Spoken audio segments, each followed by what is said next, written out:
Hello guys, today I spoke in the English story. The name of story Packing. Writer Jerome Clark Jerome. So let's start the story. Summary of the narrative.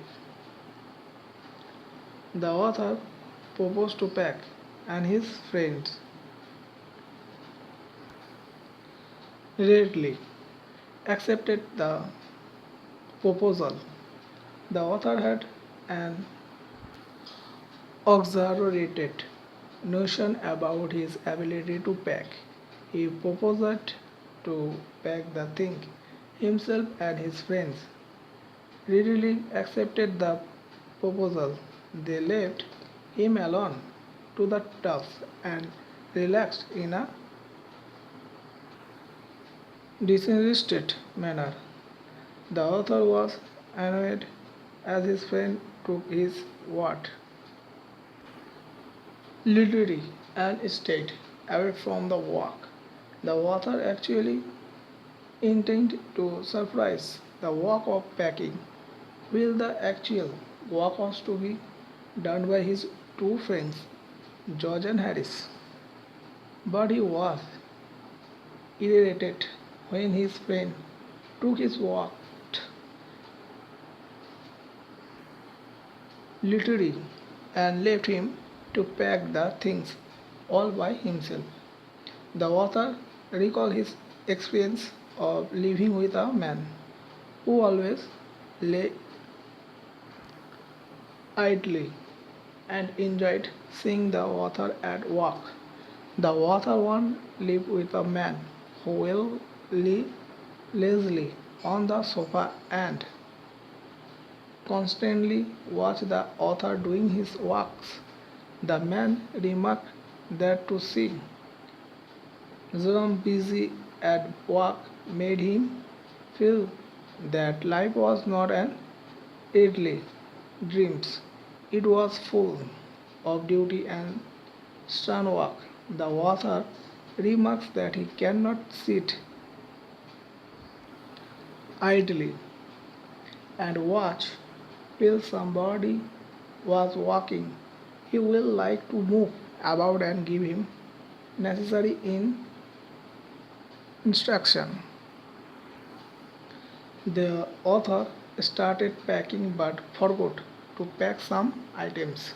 However, the author started packing. After a long time, he finished his work and shut the bag.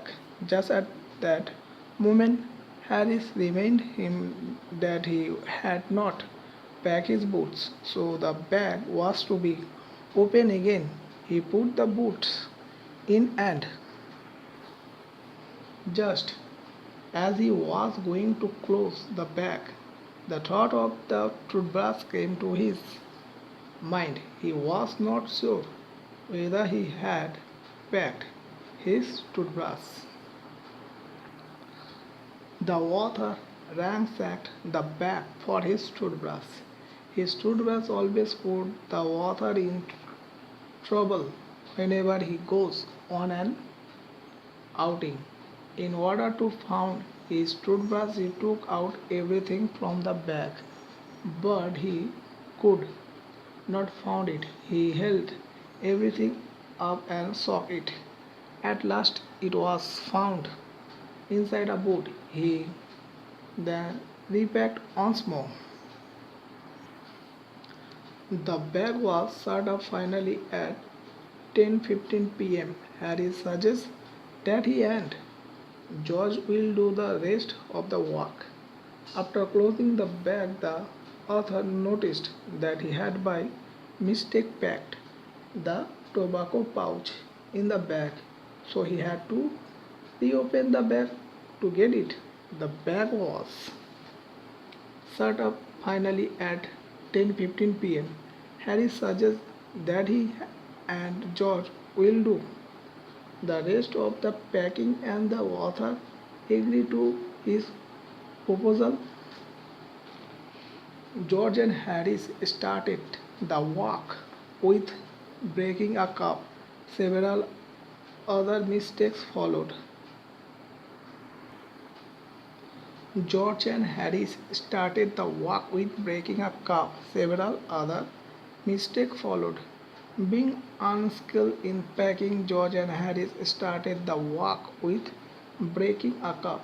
Then Harris packed the strawberry jam on a tobacco and squashed it.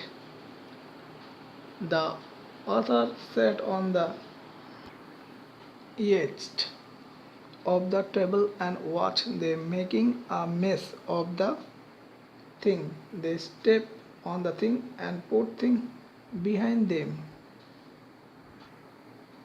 They snatched the pears and overturned salt over everything.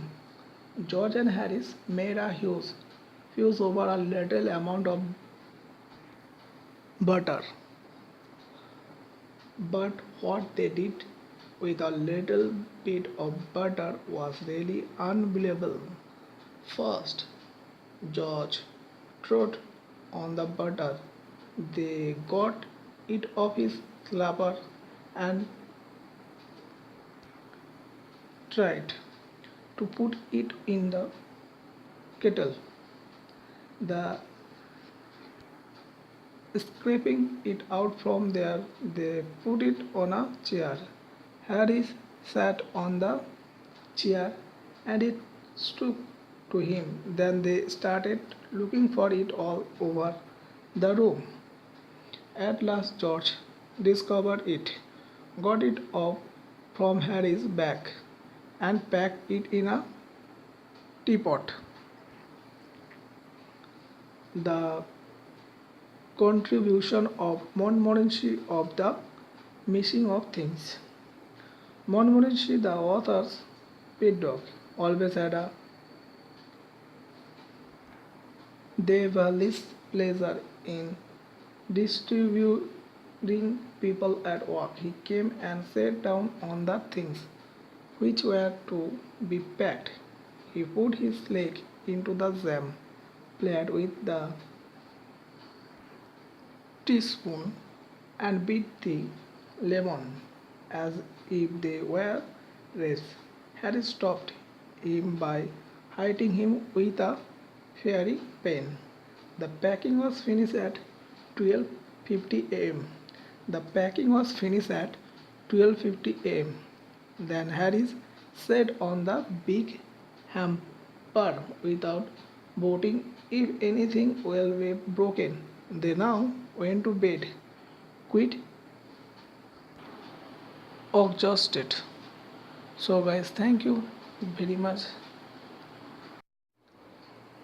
But those who have not yet subscribed to my channel, they subscribe without knowing. Thank you very much.